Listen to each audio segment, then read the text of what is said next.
Welcome to Finance with Factor, Oops, apparently we're already recording, so here we go. a place you can come to laugh and learn from local experts who love to discuss everything related to the world of real estate. Weird passion. It's one that I actually share a little bit, so it makes me a weirdo with you. Each week, we'll cover a unique topic Let's talk about condos. to help you understand the mortgage industry, navigate the home buying process, and grow your business while maintaining a slice of sanity. Okay, fine. I've been confused by a lot of things over the past few years. Now that he's climbed safely atop his soapbox, here's your host, a senior loan officer with Movement Mortgage, Jason Factor.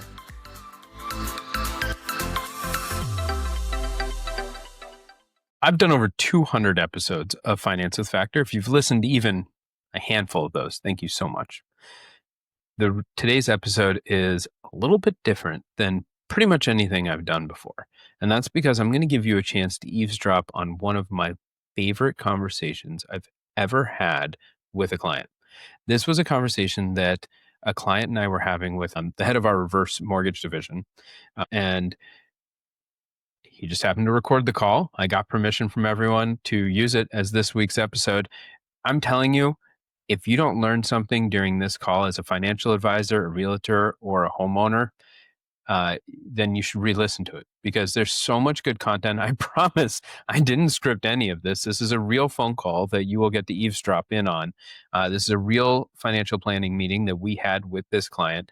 It seems too good to be true, almost like we gave her lines to read. And I promise it's a real call. So without further biasing the jury pool, enjoy listening to this week's episode of Finance with Factor. That was part of why we set this up, because I might have some misunderstandings. And that is a perfect intro to Harlan, who literally wrote a book or multiple books on exactly some of those misunderstandings and the ways that we can help financial advisors in particular get over some of those misconceptions with some better understanding. And honestly, there is some, I've heard him say cognitive dissonance. In other words, like there's I won't call it an understanding problem, but it does require some creative backwards thinking sometimes to get over the way we've been pre-programmed in so many ways. And Harlan, from a financial advisor standpoint, speaks through that with more clarity than I've ever heard. So I wanted to invite him onto this as well and let him sort of drive some of this conversation with you to make sure that we're addressing all your concerns and presenting this in like Lynn just said, a more holistic way. Okay.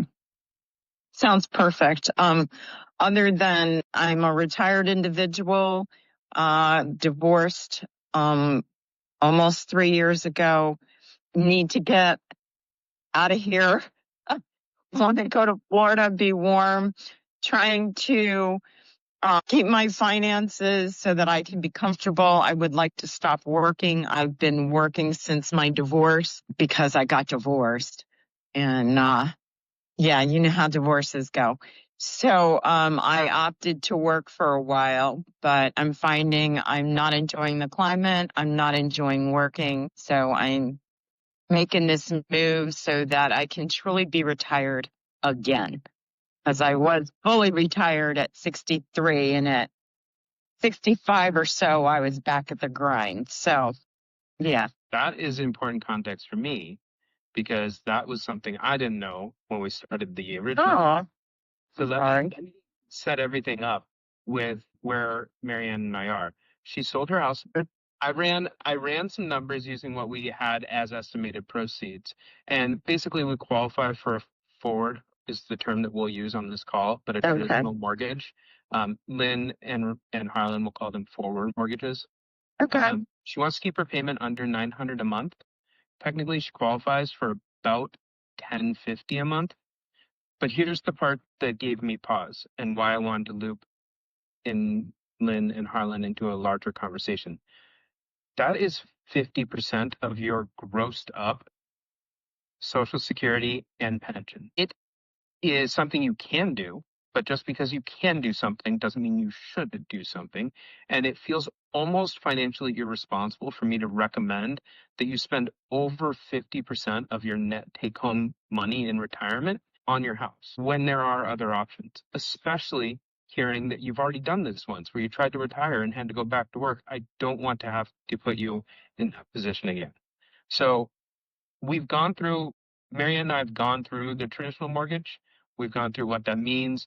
Her buying power is about 275 to 310. Realistically, to get to that 350 purchase price, which really gets her into the kind of house that she really wants, we're looking at dipping into invested assets, which again, like we're robbing Peter to pay Paul kind of twice. So with that as the context, I will hand off the call and let Lynn and Harlan sort of drive the other part of this conversation, which is the other thing you've been pre-approved for. So you are pre-approved for a purchase of anywhere from like 275 to 310 using about $250,000 in assets. Perfect. So, first of all, great to meet you. And unfortunately, we deal with a ton of single ladies that are divorced or widowed one way or the other, and it's not fun. And it's one of the main reasons why I'm in this business for the last 20 years, because simply need help. And fortunately, I'm still married after 40 years, but I made sure that I set things up that if I'm dead tomorrow, my wife's going to be in good shape, because I've seen how many times that does not happen. So we're very, very serious about taking care of widows. In fact, yesterday I was on 2 one-hour call-in shows on a national radio program about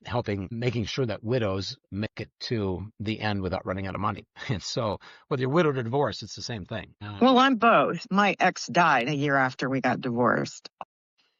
Okay, well then. Which is how I got my investments, because I kept his insurance and me as the beneficiary. Well, that was a rather smart thing to do. That is rarely done. You're way above average right there, Marianne. Yeah. Didn't really help, though, enough. However, here I am. Okay. Trying to make good choices. Well, make sure that you feel very comfortable, about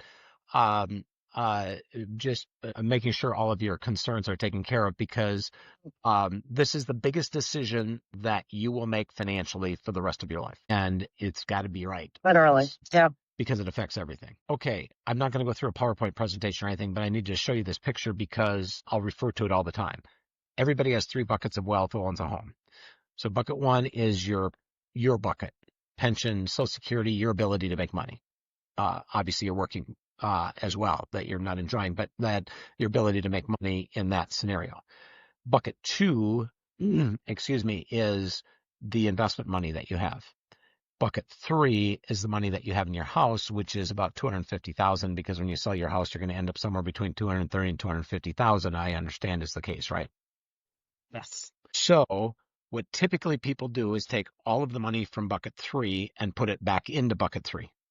That is the normal thing. I'm going to use that for a down payment, or I'm going to pay cash for the house, or whatever the situation is, because that's normal and expected. And like Jason said, it's a major way of thinking differently. Sometimes you have to take money from bucket 2 and also put that into bucket 3.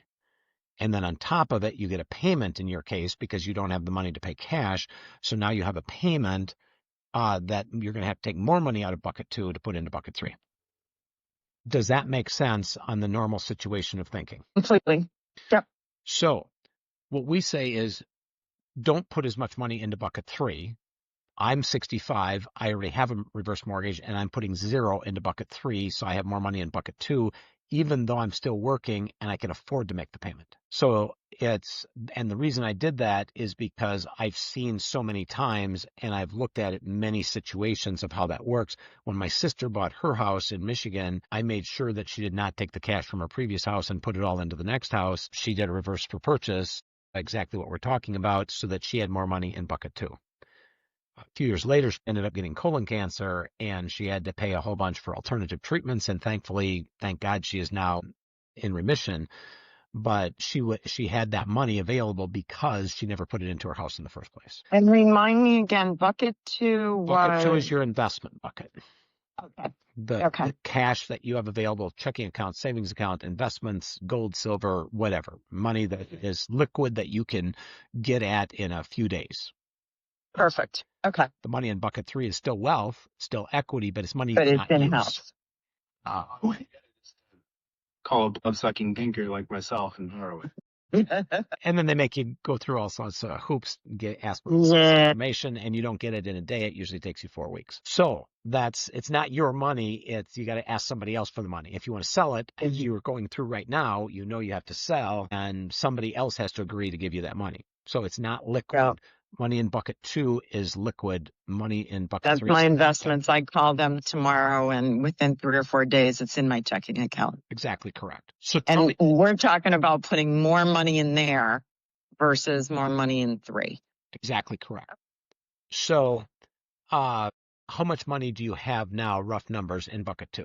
Bucket 2 has about 160,000. Okay. So I understand that your financial advisor has given you some advice on the reverse mortgage. He doesn't think I'm where I need to do that.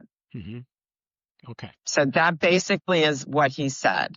Okay. He said he would rather keep that for a time when possibly I would need that. To be honest, and this is why I gave Jason the numbers I gave him, I can draw up to about 500 easy. I could probably go as far as 625, but that kind of starts putting me on the balance that some months I might do okay, some months I might lose. But I can draw $500 a month comfortably on my 160, whatever it is right now, and still grow. I'd still be growing money while I'm getting money. But I haven't even been drawing on it on purpose because this house thing was coming up.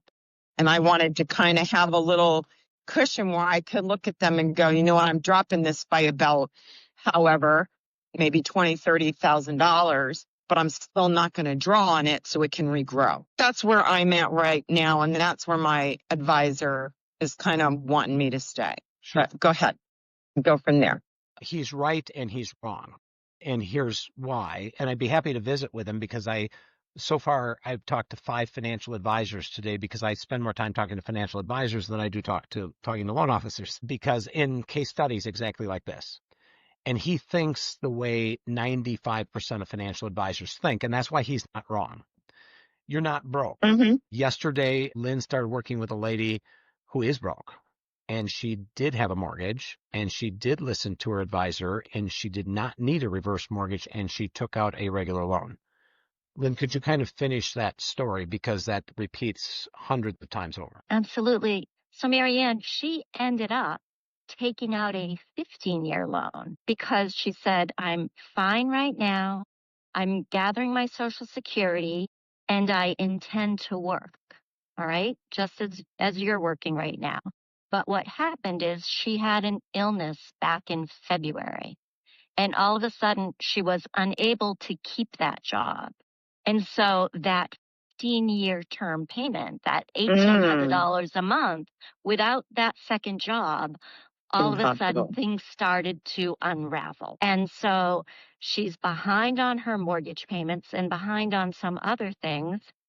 She did not have the nest egg that you did, because she had been drawing it down to get to zero, to get that that's a key year payment. So she was taking more than $1,500. And that's a very key thing, Marianne. She at one point had the nest egg that you do, but she had to draw on it because of the mortgage payment, and then that was gone. And so a lot of people think, okay, that's fine because then I'll rely on my home equity. Well, she can't borrow from anybody right now because she's in foreclosure. If somebody calls you, Jason, and says, I'm in foreclosure, can I get a loan? How does that go? I've been in foreclosure, got foreclosed on. I don't need a rerun. I know exactly how it goes. Sorry to bring up PTSD at this point. Yeah. I'm good. It's PTSD, so let's not. Yes. So, But it is good context because Yeah. what Lynn is just saying there, right? Like that Yeah. reality is that, and you and I spoke about the difference between a parachute and a glider, right? So parachutes are for emergencies only. You pull them, but if you don't pull them soon enough, you go splat. The goal is to pull it real early and glide smoothly down. We want you to glide down through retirement. We don't want you drawing on assets during retirement and getting to a point that you quote unquote need to pull out. When the Right. unexpected inevitably happens, This is if I couldn't summarize, this is a way for me to both buy my home and protect my nest egg. That is exactly correct. Because it gives me options. Every month I can make a decision. The keyword that you just said was optionals. Option. When you have a regular mortgage, and the reason that Jason is so concerned, and by the way, it'd be a lot easier. I admire Jason because it's easier for Jason and a whole lot less time if he just sells you what you want and what your financial advisor says to do. That's easy. This takes extra time, takes extra explanation, but he's saying whatever you want to do is up to you. You're qualified both ways, but you need to know about both options. That's he gets a number of brownie points for that, extra credit points. I agree. Whatever. That's why I'm here. I can't get paid on them, but I do love them. That's why I'm sitting here on this call with all three of you, because I heard that from Jason and I was like, I've learned to be open-minded over the years. I've learned a lot of stuff from a lot of people when I just listen and take it all in.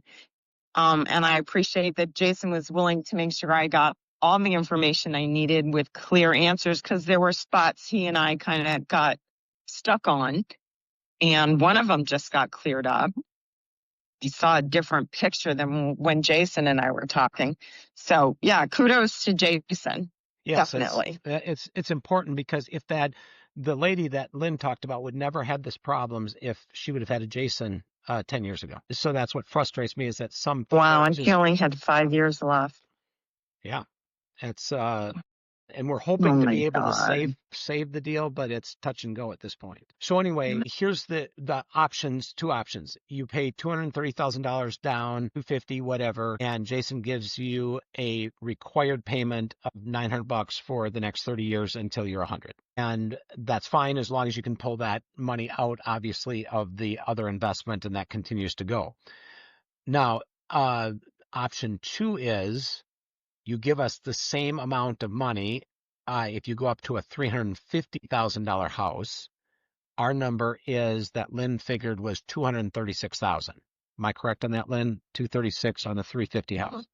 So you give us a roughly the same down. And that's if I go that high. I've been finding plenty that I may not have to go that high, but I appreciate it being there if I need it. Scenarios at the 310 for you as well. 310 would be. That's perfect. 350 is fun. 310 is 209. Okay. Okay. So if you got a $209,000 payment, you get a 310 house. If you got a 236, you get a 350 house. Okay. What you'll notice is that in both scenarios, so at the 350, my purchase price was 310, and I didn't even have one that was as low as the 200,000. Okay. Purchase. So you can stretch your money farther with this option. And that includes, Marianne, all of the closing costs, all of the insurance fees to FHA, everything else. So the money that you bring in is $236. That's all you bring in. Then we come in with the rest of the money, and then you get a statement every month. And that statement will be just like mine, and it says right on the top, this is not a bill. So you know how much you owe, you know how much interest has increased, but the payment, going back to your keyword, is optional. So if you make the payment, we will not charge you interest on the money that you're paying in, because on you're only going to have roughly $100,000 mortgage. So that's about $6,000 a year, or about $500 a month. So if you give us $500 a month, the balance will never go up. Won't go down. Won't go down either, but it'll never go up. Okay. Oh my goodness. How does that work? Anyway. Well, the way that it works is we know that you're not going to live forever, and we know that the value of your house will probably go up. Those are both true. Yes. So most people die at around 87. That's the average. That we hate to talk about that, but that's reality. Not that you have to die at 87. We don't require that. Make that happen. I will have beat both my parents by a lot of years if I make it to 87. I'd be grateful for 82. So, Well, just to give some security, it's due on your 150th birthday. So wow. on your 149th birthday, we give you a Yeah, call and say, get ready to move. I won't be around for my 150th birthday. So, If you are, you won't really notice or care what's happening. yeah, right. So, so there is no risk as far as not a 10-year loan. It's not a 30-year loan. It's not a 40-year loan for that matter. As long as you want to live in the house. And if you want to sell and move early, you can always move early. So How does that weigh out my equity? Whatever is still there is what no, it's the value of the house. Whatever the value of the house is, the difference of what I still owe. yes. So If on a traditional mortgage. if it never goes up, if you just pay the interest only, $500 a month, that's going to continue to go across at $500 a month forever because your 100,000 will never go up or down. You're just paying the interest. So you gave me a number of like 209 for the 310. So that $209,000 will always remain $209,000 through the life of this loan till I'm 150 years old. No, it will probably. Is that what we're saying? No, it will probably go up. We were talking about the equity. So you're bringing 209. We're coming in with 100. So that 100, if you pay $500 a month, will never go up. But your house will probably go up. So if your house is worth 350, 400, 450 in the future, and you only owe 100, well, then you have that much equity. Your equity will always go up if the value of your house goes up and if you pay the interest. You're coming in with 230, just like you were going to do with Jason. Okay. And what am I borrowing then? You're borrowing about $120,000 because you're buying a $350,000 house with the $230,000 example. So I will always owe, if I pay the interest, I will always owe $120,000. That is correct. Always. Yes. And to get out of the mortgage, I would just have to sell the house and give you guys $120,000. And I'm free to go. That is correct. Why does this sound so good? Well, and people talk so bad about these mortgages. Well, they do because they say, well, I'm not going to end up with as much equity if I do a reverse mortgage. Well, of course that's true. But who cares? Here, let me share this, see if I have this right. The only time you realize the equity in your home is if you choose to sell it. And it's only at the time of sale, depending on the market and the price you get, that you make any money anyway. In the meantime, it's a bucket that you're putting money in, just like you have a bucket 1 that you're putting money in. 1 and 3 are similar. 2 is not. 2 kind of is a grow and take from or let or leave, but it's always my money that's there, right? That is correct. We don't own the house. You own the house.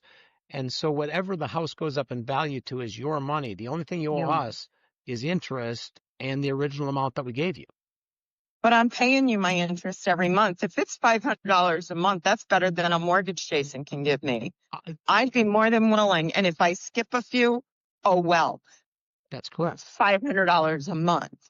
Yes. That's even less than a quarter of my Social Security. Correct. And here comes the powerful part that Harlan and Lynn can start to get into, is if you skip a month, who cares? There are times that strategically you might want to skip a month or two or stack those payments. And we can get into some of that as well. Okay.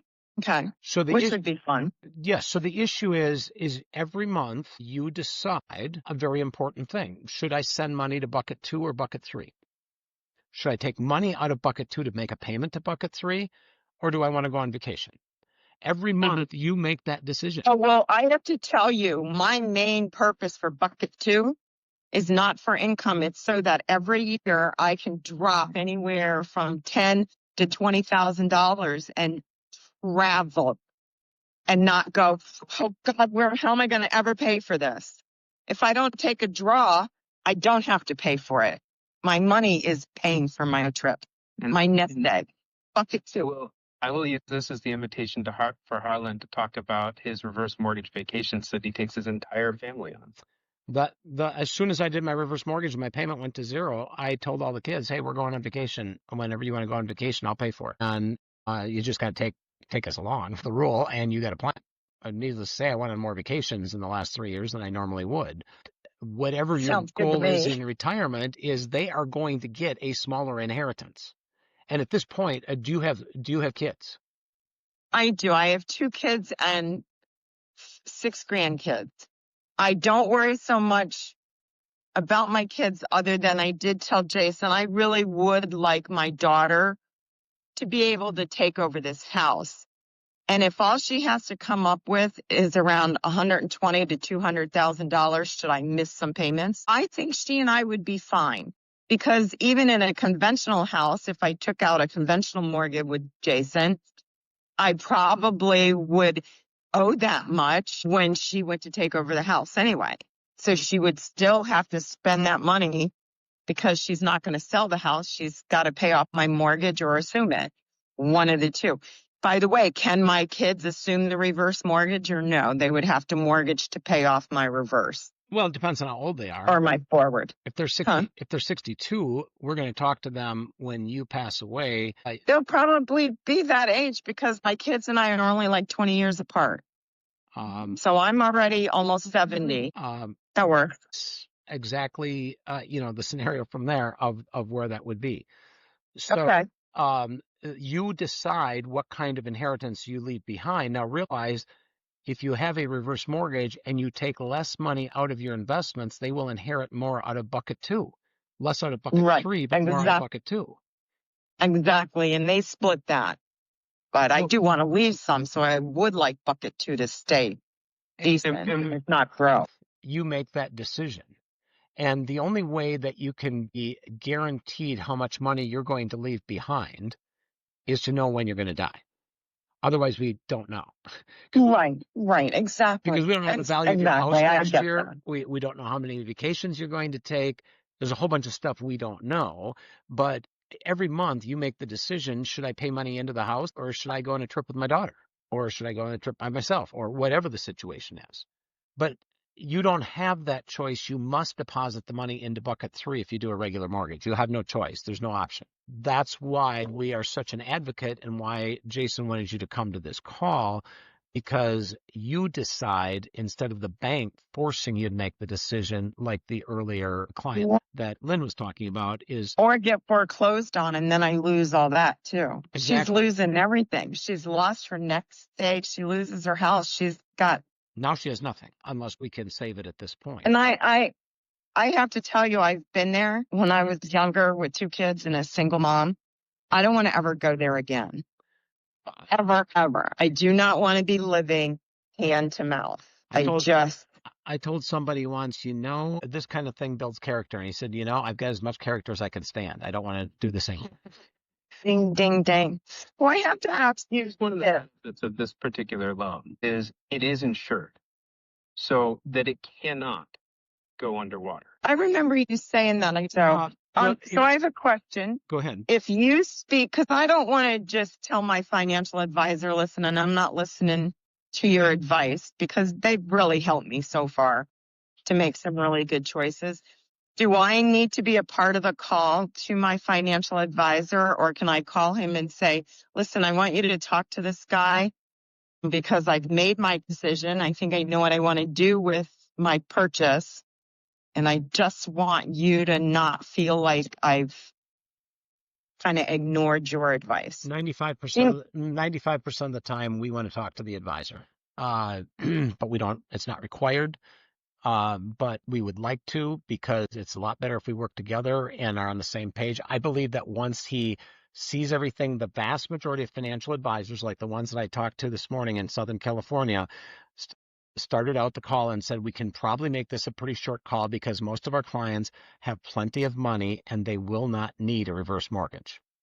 And I said, so you think that reverse mortgages are designed for people that are broke? And he said, of course, that's what they are, aren't they? Right. That's kind of what my advisor was suggesting to me. You're not broke yet. Better for people with wealth. And we can run through the numbers with him, with you, with pretty much anyone to explain why. Because the more money you have in bucket 2, the safer you are. Because the more money you I put in agree. bucket 3, I can't find fault with that statement. I mean, you already went through that when you lost all the equity that you did build up because of what happened as a single mom that you never want to go through again. So don't put yourself into that situation in one of the most vulnerable times of life when you and I are over 62. The only thing certain about this time of life is that my income will probably go down. I will probably get sick and I will probably die. Now, if you look at Jason's numbers, in the next 30 years, he's not going to probably die. His income's not going to go down. He's in a completely different season. So why should we get the same mortgage that Jason has? Right. We're in a different frame of life. Jason said when he buys, he's doing the forward mortgage too. He's not going to do a conventional because he wants his bucket 2 to grow. And I don't blame him. I can't wait to see Harlan and Lynn and anyone else that wants a reverse mortgage. Like, I can't wait to talk to Lynn about my reverse mortgage. After seeing it this way, and this was the part I didn't understand, which now is very clear to help you, Jason, in the future, is I didn't understand that this number, even though I'm pretty sure you said it, this number that I borrow will never change as long as I pay the interest. But I didn't realize the interest would be as low as $500, even though I should, because my interest payment on my mortgage right now for I don't know, I think I'm at 112,000. I originally borrowed on 130 or something. My interest payment is like $325 a month. And wouldn't that be wonderful if that's all I had? Harlan just pulled them up. I've got to bring this up. I can't really see. Can you see So that? Harlan can walk through some of these numbers, and I will give 2 caveats to some of this. Obviously, this is all ideal planning, and this can and should change throughout your life because there will be life events, there will be tax planning scenarios. But here is sort of a macro vision of what it could look like. So if we just do the 122 and you get a house somewhere between 300 and 310, I just put in 300. Okay. The red is the amount of the debt. So if you're paying the $500 a month, just going across there, it's never going to go up. You see the red always stays the same. So all the way up to age 100. When you pay that in, there's something unique that happens. We will give you back 100% of the money that you pay in and then give you a 6.5% increase. So you can see by the time you're 77, there will be $72,000 in your line of credit because you made a bunch of payments during that time period. Okay. If you waited until you were 87, there's a $250,000 line of credit that you can immediately be guaranteed to draw on no matter what happens. Holy crap. And then, so you need it for long-term care. You need it for a bigger vacation. You need it to help your kids, whatever the grandkids, whatever it is. This green keeps going up. If you make payments, you get 100% of it back. If you make payments on a forward loan, on Jason's loan, you make payments on that loan, you can't get it back without refinancing. So, Yeah, and that ends up being a ripoff, I'm sorry to say. well, I've done it's not refis. as much as a ripoff as it is more costs and more hassle. So the issue is here, whatever you give us, you get back. So at 87, normal life expectancy, or whatever you want. Yes, it's tax-free. You can just pull it out whenever you want. And you don't get that on a traditional mortgage. No way possible. Impossible. There is no such thing. There are first-time home buyer loans for first-time home buyers. There are farmer loans for farmers. There are VA loans for veterans. This is a loan for retirees on a fixed income. It is designed for people in your exact situation. Now, let's say you saw it all went to red here. Yeah. So let's say that you never make a payment and you either decide to go on more vacations or you give more. And this is what I would talk to your advisor about. What if you give that $500-600 a month to your advisor and put that back into the investment side because you don't need to pull any out and you've got extra money because you're not making a mortgage payment, which is half your income. Okay. And you never make a payment. This continues to go up. And then at 87, your house is at that point worth, and you see how much equity you have day one, $177,000. At 87 years old, you still have $206,000 in equity because your house hopefully will go up, as has been for the last 50 years, at 4%. That's the average, and especially in Florida, That's averaged higher than that, but nobody knows. As Jason said, this is a guess. Right. Always. So what happens then? Your daughter inherits the house. You pass away here. You guys had great vacations. You helped your daughter out while you were alive instead of after you're dead. And your daughter can get the house if she wants, and we can refinance the loan balance of $377,000, or she can sell it and walk away with $200,000, splitting it with your son, whatever the deal is. So this is 100% the option of your daughter at that point, and that means that you probably have more money in bucket 2 with your advisor because you never used as much money because you never made a payment here. All right. So you are going to decide, am I going to have more in bucket 2 or more in bucket 3? I personally have the whole red, and I never make a payment except for tax purposes. And when I put money into my house, I pull it back out and pull it back into bucket 2. Because I've got more options there and I've got more control over that. Now, the neat thing is here, and let me see if I hear this right. So I could go from 70 to 71 and not make any payments. Then 71 to 72, make 6 months worth of payments. Then maybe decide, let's pay the whole year. And I can keep doing that, right? Nobody cares. And it doesn't, if I do that, my red will change, but not as drastic as it did here, right? That's correct. Because here you're not. And you said I can keep making decisions what I want my red, my blue colors to be, right? Exactly correct. Every month you decide what is equity and what is cash. And you know exactly what your interest is every month. It tells you on the second page of your statement, that's how much interest. Do I want to pay it or not? And the interest. And you guys, do you guys still carry the escrow account for insurance and taxes, or do I have to do that on my own? You do that, but the way my sister does it when she purchases her house is she pays out about $2,200 a year or whatever in taxes and insurance. She pays in $200 a month every month, and then pulls it out when she has to pay the tax bill. So she creates her own escrow account because she pays it into her line of credit. If you give us $200, then you're using a line of credit. How does that affect things in the end? I didn't quite pick up on that. So if I end up using my line of credit, does that just kind of add into the loan balance, or? Well, if you take it back out, yes. If you're paying in $200 and you pull back out $200 at the end of the year, you're still going to have all red. It's still going to go up because you pulled out everything you put in. Oh, okay. Okay. I get it. So then you're not getting anything because you put $2,400 in, you're taking $2,400 out. Okay. Here's where this starts to become some tax planning conversation.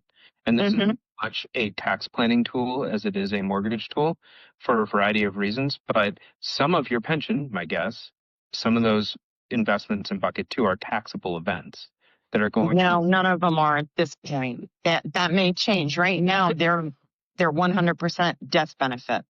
Okay. So they are not a taxable. Well, how did he put it? They're taxable at a lower rate. Well, and they're not taxable until they become capital gains taxable. So one of the things that I know I've had conversations with some, including my own parents, right, where they say, I don't really care about you, Matt, Whitney, but we care about our grandkids. And I say, that's great. Take that money, and instead of making a mortgage payment, put it into their college savings fund, tax-free. So you can give them money, $15,000 a year, tax-free. Give them their inheritance while you're alive. Watch them enjoy it, or save it and invest it and watch it grow, right? You give them your inheritance small chunks at a time and watch it grow for the next 15 years. Your legacy is 15 years compounded interest, better than what it would have been when you pass away and you don't get to see it at a 30% capital gain. Right. And there's not taxes on that for the grandkids, right? That's not a capital gains for the grandkids, is it?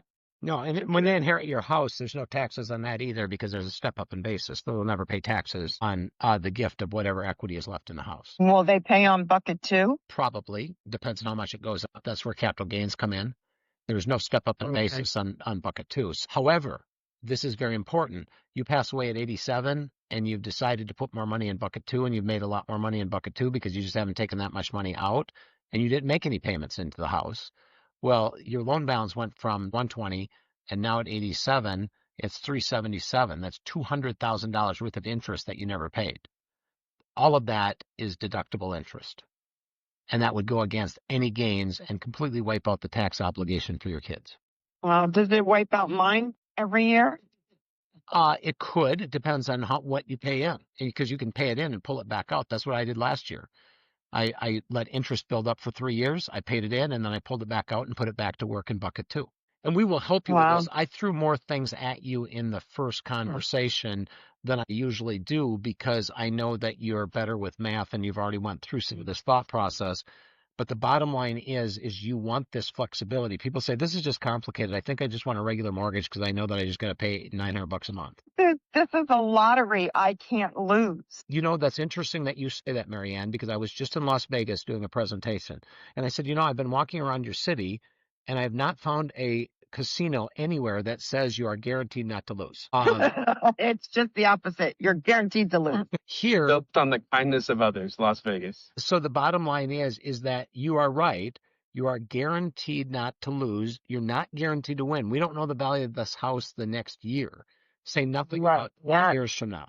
So you are not guaranteed to win, but you are guaranteed not to lose, because let's look at something else. Let's say that you die in a year where things are really bad, and Okay. the value of the house it goes up to 350, 400, 500, and it drops down to 300,000, like happened back in 2008. Okay. And that's when Yeah, that's when I went into real estate.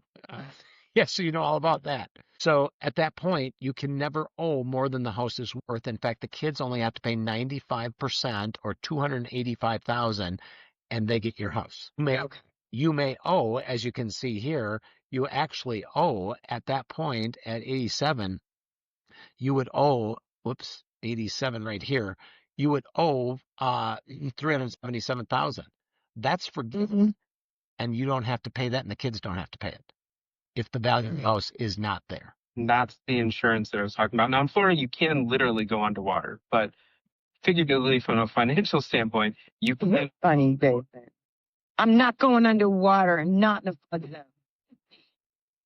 zone. I'm not getting the equity I thought I should get out of this house. Not after all the money I had to invest in it when I bought it. Thinking I had given him I had made a low enough offer to make this a decent break, because I did intend to stay here till I died, but life is not allowing me to do that. So I thought there would be more equity in this home right now, and there is not. And I can't make people pay me what I want. They're going to pay me what I can get in this market. So yeah, no promises when it comes to equity. And by the way, None. If values of houses go down, you will never make any payments, and you'll take all of the money back out of the house, which you cannot do with a forward mortgage. But here you're allowed to say, okay, well, because you paid the insurance and as part of the closing costs that are part of the down payment that we've already went through, that's the difference on that scenario. And so it's just much more control. And then you decide, do I want to give some money? Because think about it, every time you make a payment, you're making it to your kids. And they got to wait until you die to get it on a regular mortgage.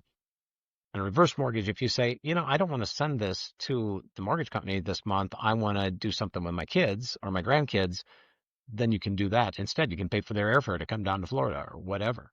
Okay. And you can help them while you're alive rather than after you're dead. And so here you just have the option.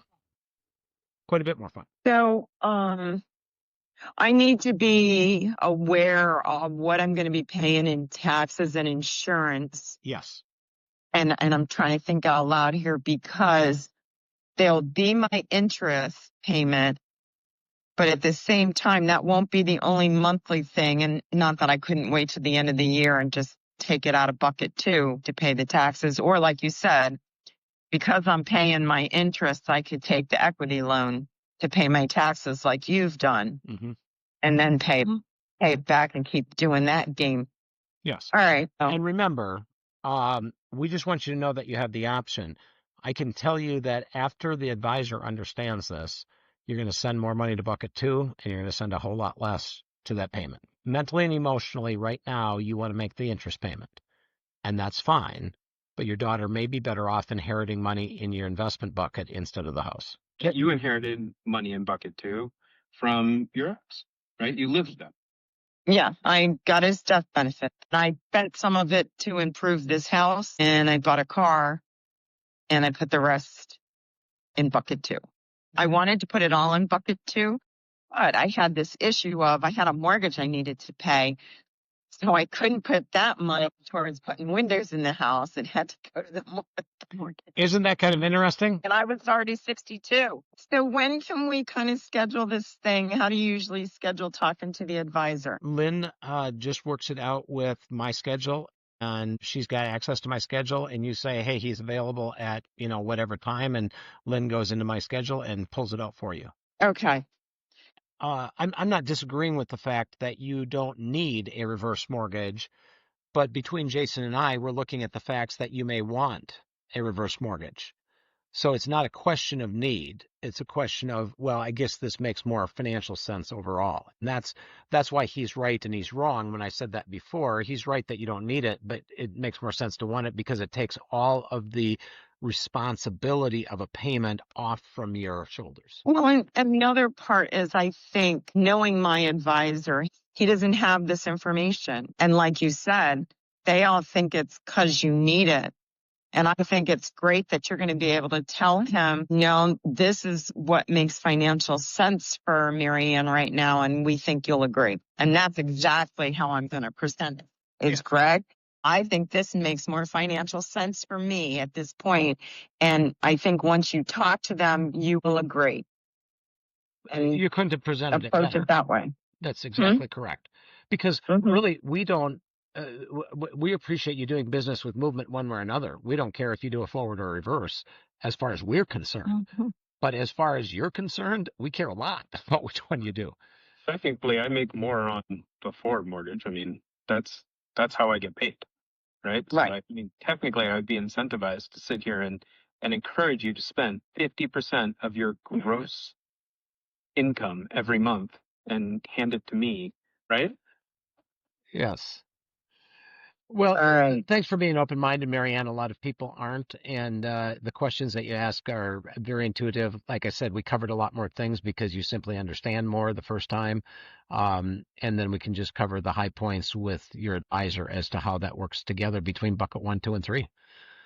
Okay. So I guess before I get off this call, and it might be in the emails, Lynn, what's the best number for you, and when's the best time to reach out to you? What I'll do is I'll email you right after we finish the call because I have your email address, and then we can coordinate schedules, tomorrow or Monday. All right? Okay. And we'll keep Jason And CC'd on those. Okay. absolutely. Yeah, that's great. Coordinate Helen's schedule. I didn't want to burn up your time, Jason, but if you're available, it would be great because the other thing that you don't even realize, Marianne, is you have helped some other people because if Greg's a typical advisor, he's got about 200 clients. There are people that are going to be helped that Greg manages because he's going to understand this. Right. And so I will also say, so follow-up steps, and then we'll email you that call up. We'll loop in your advisor.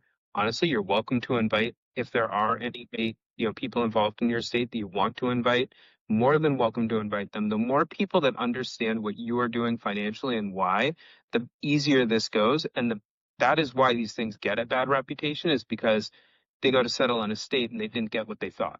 Everyone's I see what you're saying. Yeah, they didn't have the facts going into it, and they had expectations. I mean, it's true of anything. People go through that every day when they sell their houses. As a real estate agent, believe me, I saw that firsthand. It was like, well, that wasn't realistic. Correct. What? I don't know what encouraged you to ever think that's how it's going to work out, but until you sell a house, you don't know what the equity is in it. Period. You don't. So first step, let's coordinate with Lynn. Let's look your advisor. Any other people that want to be part of that conversation? Zoom is open. The next step is, believe it or not, we still don't let you start an application and get a mortgage. We actually make you go to counseling first because we want you to fully understand everything that's going to go into this process before you are allowed to move forward with us. You can you don't have to. You can do the counseling anytime. You won't learn a tremendous amount in the counseling, but it's a third-party FHA counselor that confirms that our numbers are what they're supposed to be. And it gives you a degree of comfort that, okay, what they told me was actually correct. They don't own my house. It's meant to make sure we're not selling you anything. Absolutely. Yeah, that's nice. I'm an owner of a timeshare, and I'll leave it at that. And I didn't buy it. I inherited them and kept them, but It's still a damn timeshare. The salesman. You'll get some more vacations then. And then once that's done, we can issue the full and final pre-approval. And you can use that to buy a home just like you would with a forward mortgage. And because I live in Clearwater Beach in the winter, I'll get you, buy you coffee or dinner or whatever when I'm down there. It's definitely a privilege to meet you, Marianne, to be of help, and looking forward to visiting with your advisor and your daughter, son, whoever's part of the party. Hey, One thing I want to so mention much. that has nothing to do with anything else that we talked about, but maybe it kind of does. After you've went through being a single mom, losing a house, through a divorce, a death, and everything else, you have an amazingly positive outlook on life, and I admire that. Because a lot of people Wow. I deal with a lot of people our age that are bitter after they've went through that stuff. And you've become Well, about I have to tell you, if I were to judge myself, I would say I'm bitter. But I don't get up every day and go, you know what, I have another day to live. I'm going to make the best of it. My outlook on life is that, it sucks. And I just make the best of what sucks every day. And If you're bitter, you're as bitter as a Granny Smith apple. I'll tell you that. All right.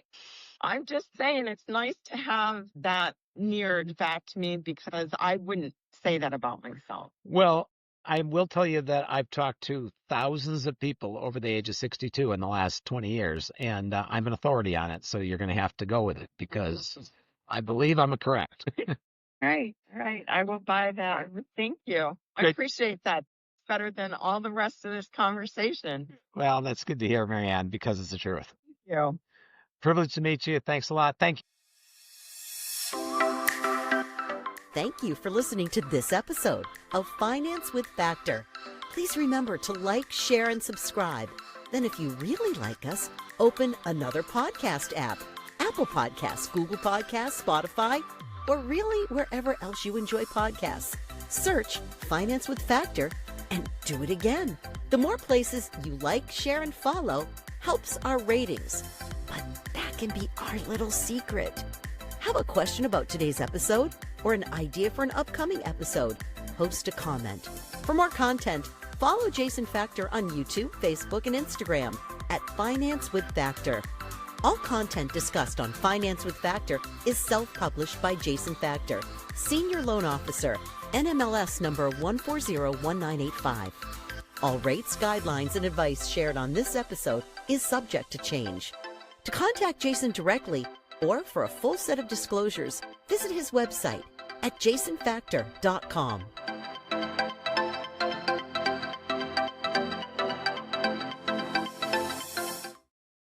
Jason Factor, NMLS number 1401985. Movement Mortgage supports equal housing opportunity. NMLS number 39179.